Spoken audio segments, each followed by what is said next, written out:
रामायण की अमृत धारा में आप सबका स्वागत है। सभी सुनने वाले सज्जनों को जय सिया राम जी। रामायण के पिछले भाग में आपने वहां तक सुना था जब दूल्हे को देखकर राजा रानी प्रेम में मग्न हो गए। अब इसके आगे से श्री राम विवाह वर्णन बाल कांड भाग 25। सियापति रामचंद्र जी की जय, पवन सुत हनुमान जी की जय, उमापति महादेव जी की जय। जय जय सीता राम जी। छंद। पखारन पाए पंकज प्रेम, तन पुलकावली नभ नगरे गान निशान। जय धुनि उमंगी जनु चहुदिस चली, जय पद सरोज मनोज हरि उर सर सदैव विराजहि। जय सकृत सुमिरत विमलता, मन सकल कली मल भाजहि। वे चरण कमल प्रक्षालन करने लगे। प्रेम से दोनों के शरीर रोमांच हो गया। आकाश और नगर में गानों और बाजों की जय जयकार की ध्वनि चारों ओर फैल गई। जो चरण कमल शिव जी के हृदय रूपी सरोवर में सदैव विराजते हैं और जिनका स्मरण करते ही मन निर्मल हो जाता है और कलयुग के सब पाप दूर हो जाते हैं। छंद। जय परसि मुनि बनिता लहि गति, रही जो पातक कमई। मकरंदु जिनको शंभु सिर, सुचिता अबदि सुरबर नई। करि मधुप मन मुनि जोगिर जन जय सेई, अभिमत गति लहे ते पद पखारत भाग्य भाजनु। जनकु जय जय सब कहे।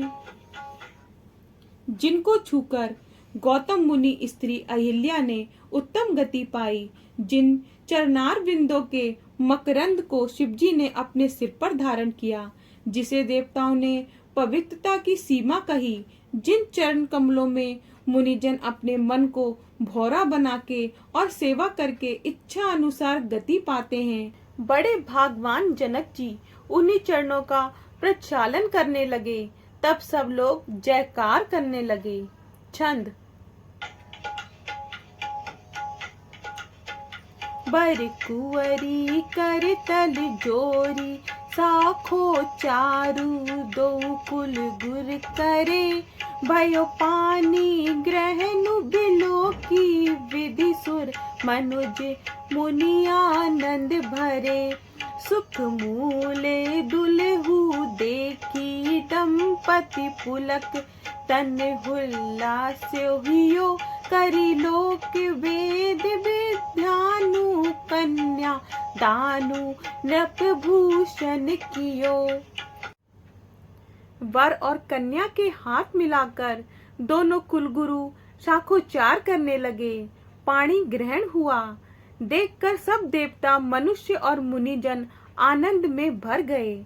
आनंद कंद दूल्हे को देखकर राजा रानी का शरीर पुलकायमान हुआ और हृदय उमड़ने लगा। राज शिरोमणि जनक जी ने लोक और वेद की विधि से कन्यादान दिया। छंद।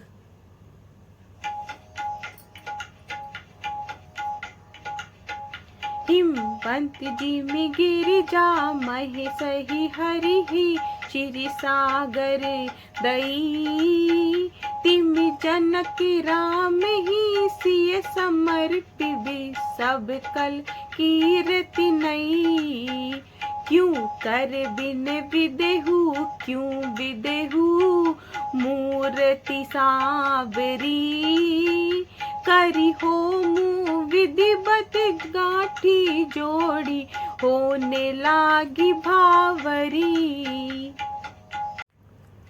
जैसे हिमालय ने पार्वती शिव जी को और समुद्र ने लक्ष्मी श्री हरि को दी, वैसे ही राजा जनक ने सीता रामचंद्र जी को समर्पण की। ये सुंदर नई कीर्ति संसार में फैल गई।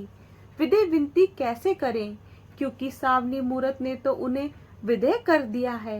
विधि पूर्वक करके गांठें जोड़ी गईं, भावरे होने लगी। जय ध्वनि, बंदी ध्वनि, वेद ध्वनि, मंगल गान और बाजों का शब्द सुनकर चतुर देवता बहुत प्रसन्न हुए और कल्प वृक्ष के फूल बरसाने लगे। वर और कन्या सुंदर भावरे दे रहे हैं। सब आदर सहित नेत्रों का लाभ ले रहे हैं। मनोहर जोड़ी का वर्णन नहीं किया जाता।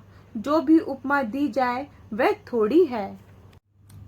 सिया रघुवर जी के संग परन लागी हरे हरे परन लागी भावरिया छायो चहु दिसी प्रेम को रंग परन लागी हरे हरे परन लागी भावरिया सिया रघुवर जी के संग।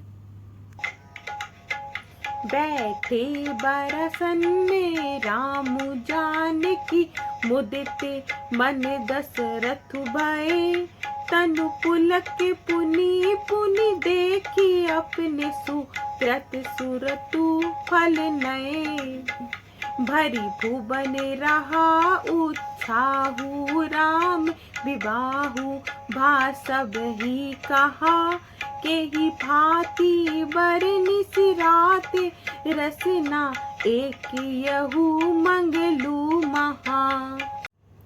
रामचंद्र जी और सीता जी को सिंहासन पर बैठे हुए देखकर राजा दशरथ जी मन में बड़े आनंदित हुए। संसार में उत्साह छा रहा है। रामचंद्र जी का विवाह हो गया, ये सब ने कहा।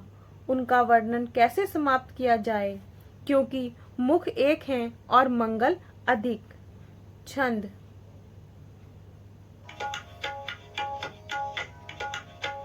तब जनक पाई वशिष्ठ आयुष ब्याहा साज सावरी के मांडवी सुकीर्ति उर्मिला कुआरी लई हंकारी के कुस के तू कन्या प्रथम जो गुणशील सुख शोभामयी सब रीति प्रीति समेत करि सो ब्याही नरप भरत ही दही। जनक जी ने वशिष्ठ मुनि की आज्ञा पाकर विवाह का सामान सजाकर मांडवी, श्रुतकीर्ति, उर्मिला इन तीनों कुमारियों को बुला लिया। कुशध्वज की बड़ी कन्या मांडवी, जो कि गुणशील और शोभा की मूर्ति थी, सब रीति करके प्रेम पूर्वक भरत जी को ब्याह दी। छंद। जानकी लघु भगिनी सकल सुंदरी शिरोमणि जानिके सोतन्ने दीनी बिहाई लखनी सकल विधि सन्मानिके जेहि नामु श्रुत कीरति सुलोचनी सुमुखी सब गुण आगरी सौदैरी पुसूदनी भूपति रूपशील उजागरी। जानकी जी की छोटी बहन उर्मिला सब सुंदरियों में शिरोमणि जानकर सब प्रकार सम्मान करके लक्ष्मण जी को ब्याह दी, और जिनका नाम श्रुति कीर्ति था और जो सुंदर नेत्र और सुंदर मुख वाली सब गुणों से भरी रूप और शील में प्रसिद्ध थी, वह राजा ने शत्रुघ्न जी को ब्याह दी। आगे का भाग कल। जय सिया राम जी। अगर आपको पसंद आए तो लाइक शेयर कमेंट कीजिए और हमारे चैनल को सब्सक्राइब कीजिए। हो गया, बस इतना ही चाहिए था।